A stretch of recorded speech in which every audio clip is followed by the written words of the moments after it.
HB19 is designed to protect the rights of Texans who are truly injured in a commercial vehicle accident while shutting down the abusive practices some plaintiffs' lawyers use to manipulate evidence in trial in cases where the commercial vehicle owner was not at fault or the plaintiff was not injured.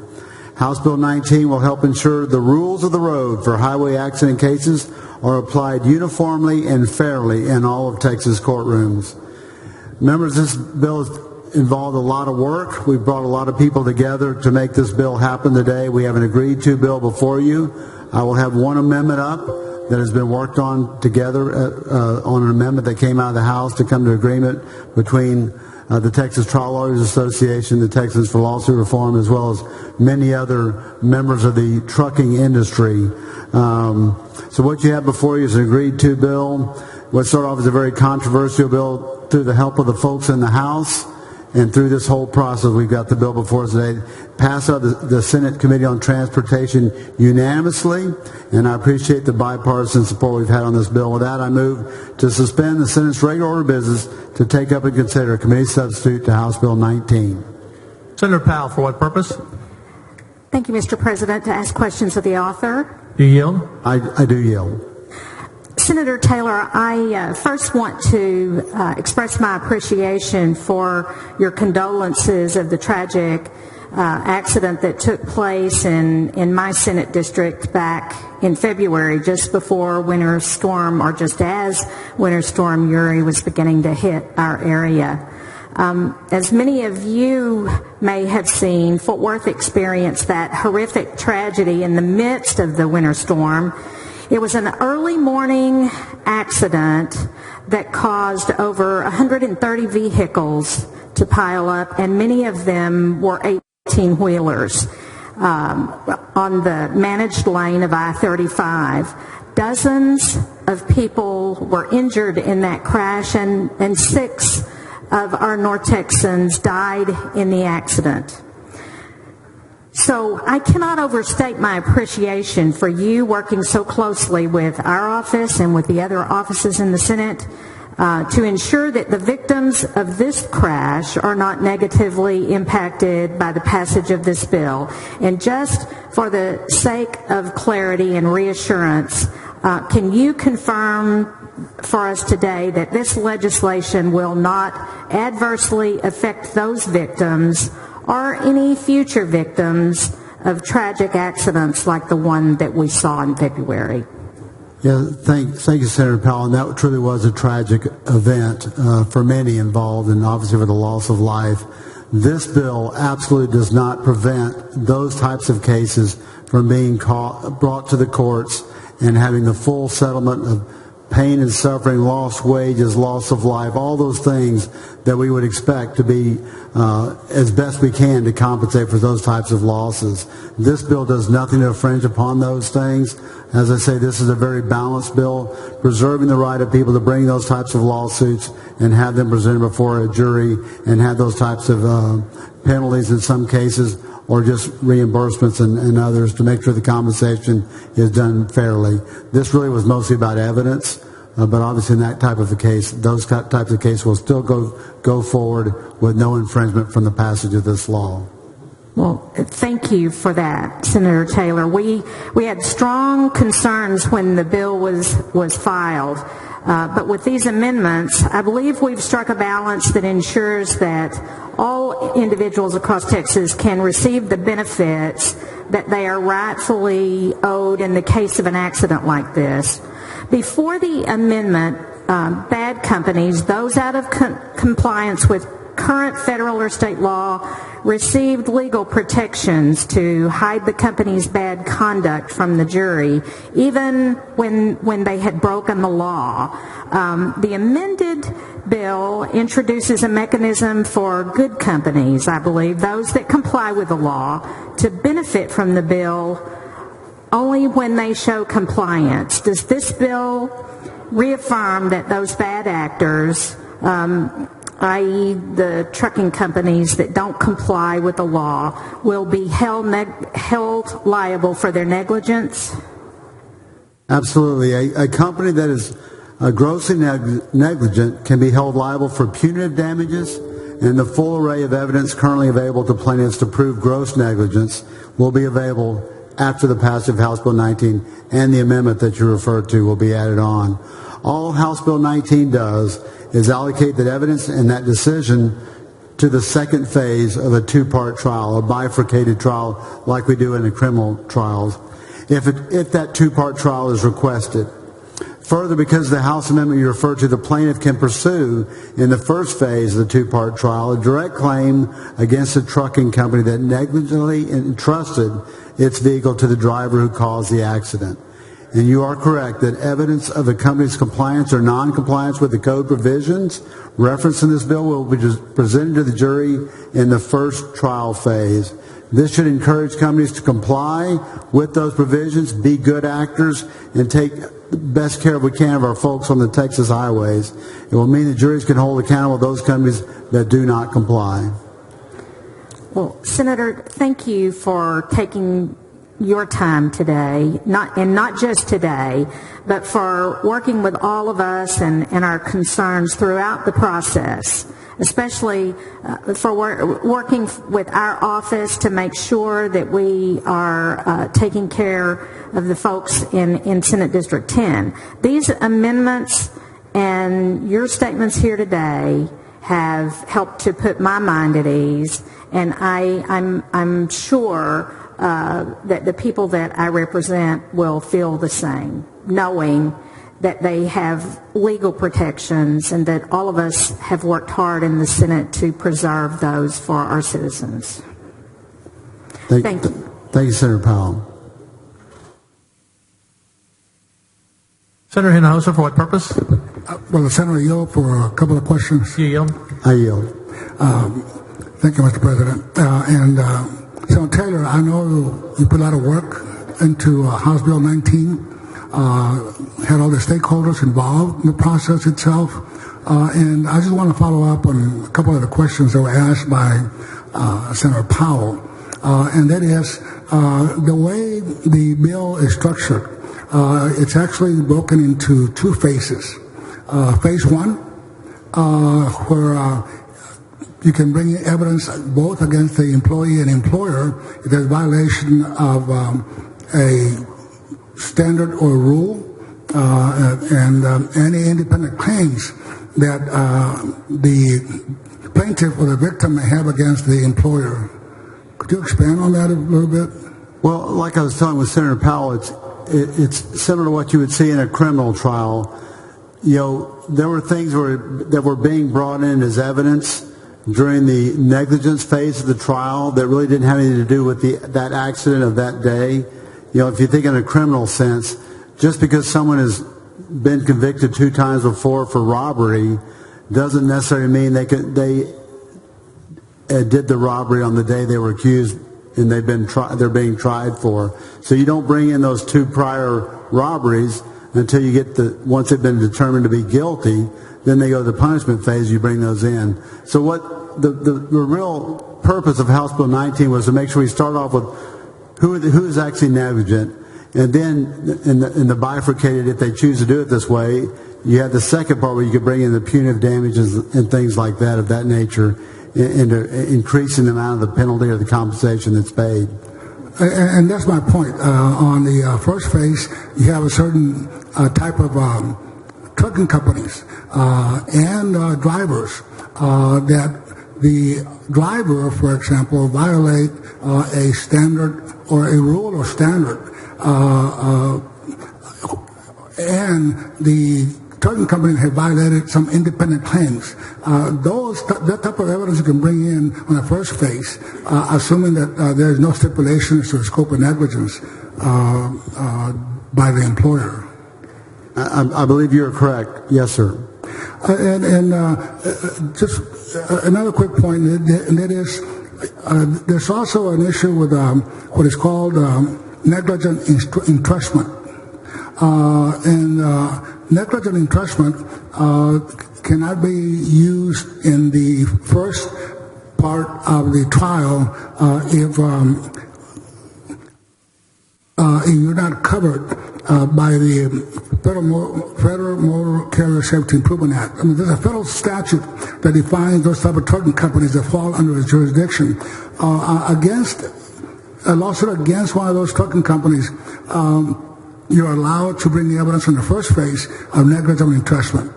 That is correct. There are many federal statutes that if they're not complying with those, that can in fact be brought up in the first phase. And another point, I guess, is that there's certain evidence that is barred in the first phase, and that is when an employer stipulates to the course and scope of the, in other words, that the driver is an employee of the company. And they doing the work. Yes. Under those type of situations, you cannot bring claims against the employer if they also require the driver to be negligent. I believe you're correct. Well, and then you cannot also bring any negligent entrustment if you're not regulated by the federal act. I believe that's also correct.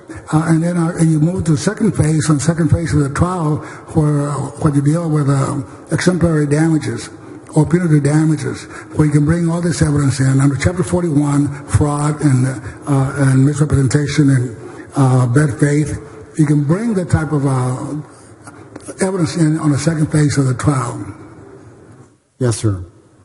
And then all negligence claims that you may have against the employer also would be available on the second phase of the trial, but not the first phase, only because we're more focused on the first phase, making sure that whatever evidence is really the proximate cause of the accident, and whether or not the employer was really connected to the negligence of the employee. And you're absolutely correct. And that was the genesis and the purpose behind this bill from the very beginning.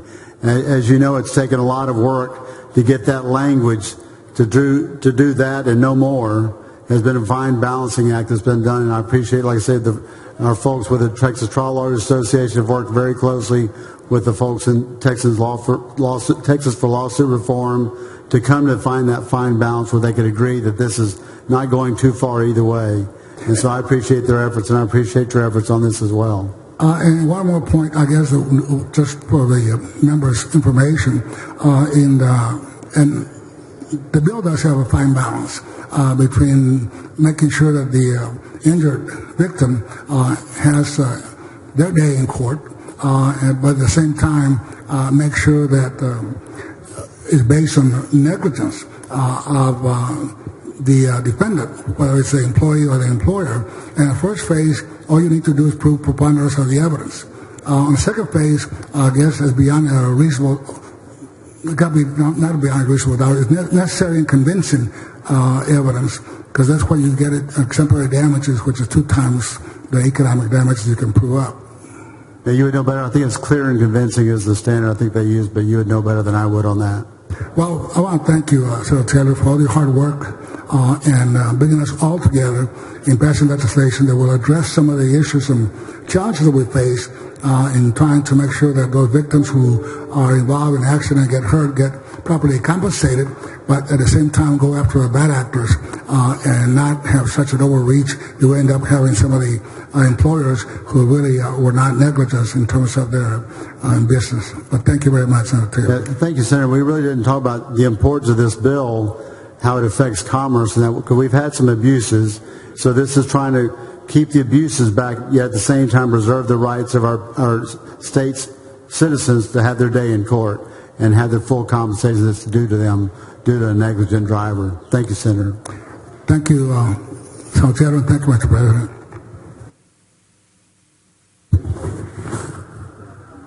Senator West, for what purpose? Question of the author.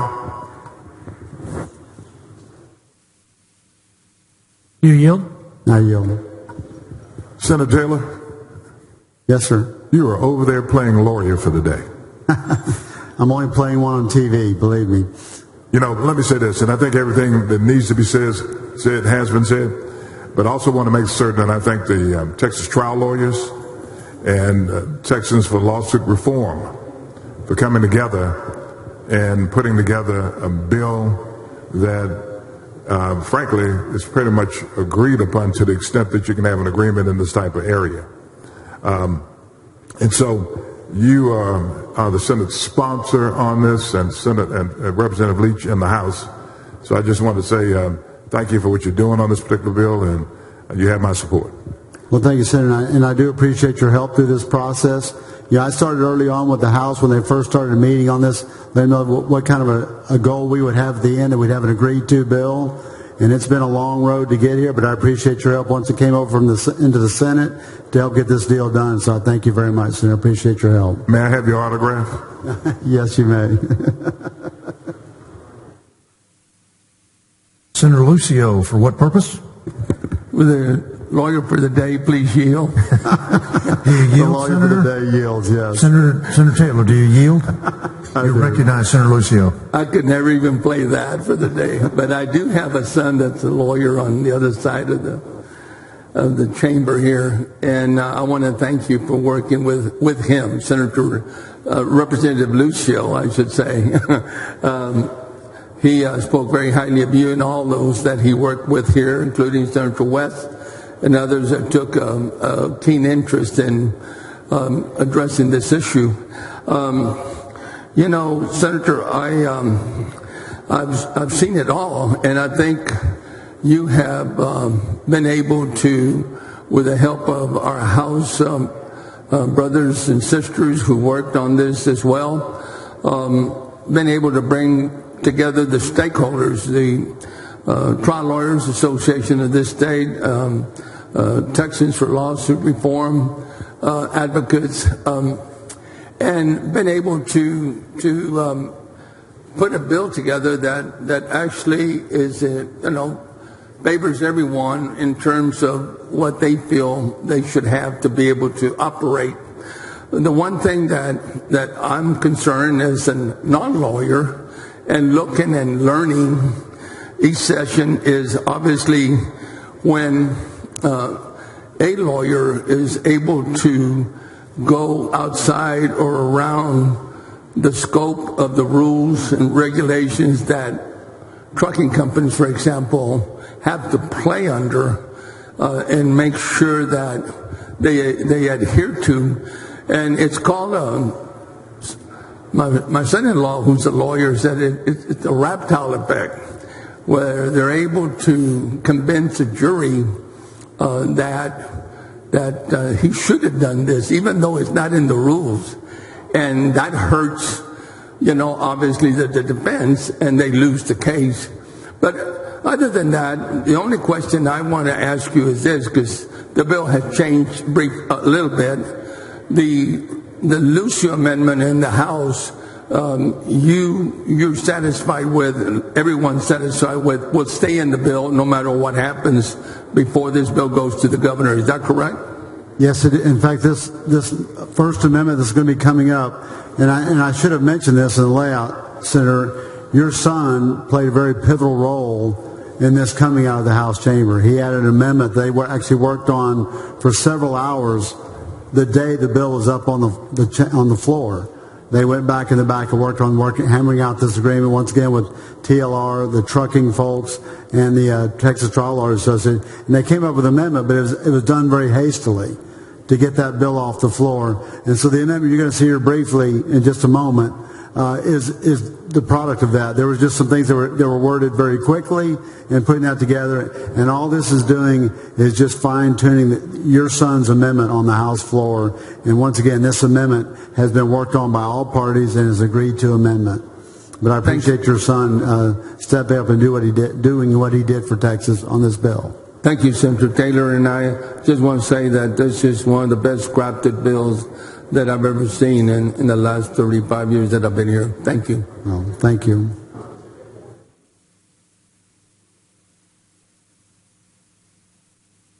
Members, the motion before us is on suspension of the regular order of business. Committee Substitute House Bill 19. Is there objection? Hearing and seeing none, the rules are suspended. Chair lays out on second reading Committee Substitute House Bill 19. Secretary will read the caption. Committee Substitute House Bill 19 relating to civil liability of a commercial motor vehicle owner or operator. Senator Taylor, correction. The members, there is an amendment. Secretary will read the amendment. Floor Amendment number 1 by Taylor. Senator Taylor, you're recognized on the amendment.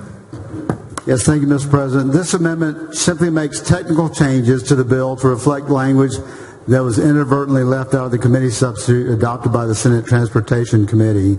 In addition, 3 substantive provisions were amended to address concern by plaintiffs' attorneys to include specific look-back periods. This had to do with some timing by which negligence can be determined for purposes of admitting evidence in a trial. And with that, I move adoption of the amendment. Members, Senator Taylor moves adoption of floor amendment number 1. Is there objection? Hearing and seeing none, the amendment is adopted. Senator Taylor, you're recognized for a motion. I move passage to third reading of committee substitute to House Bill 19. Members, Senator Taylor moves passage to third reading. Is there objection? Hearing and seeing none, bill is passed to third reading. Senator Taylor, you're recognized for a motion to suspend the constitutional 3-day rule. So moved. Members, Senator Taylor moves suspension of the constitutional 3-day rule. Secretary will call the roll. Alvarado, Betancourt, Birdwell, Blanco, Buckingham. There being 31 ayes and no nays, the rules are suspended. Chair lays out on third reading and final passage committee substitute House Bill 19. Secretary will read the caption. Committee substitute House Bill 19 relating to civil liability of a commercial motor vehicle owner or operator. Senator Taylor, you're recognized for a motion. I move final passage, and once again, I want to thank all those who have been involved in bringing this bill to where it is today. Thank you, Mr. President. Members, Senator Taylor moves final passage. Committee substitute House Bill 19. Secretary will call the roll. Alvarado, Betancourt, Birdwell, Blanco, Buckingham. There being 31 ayes and no nays, the bill is finally passed. Congratulations, Senator Taylor. Thank you. Thank you all.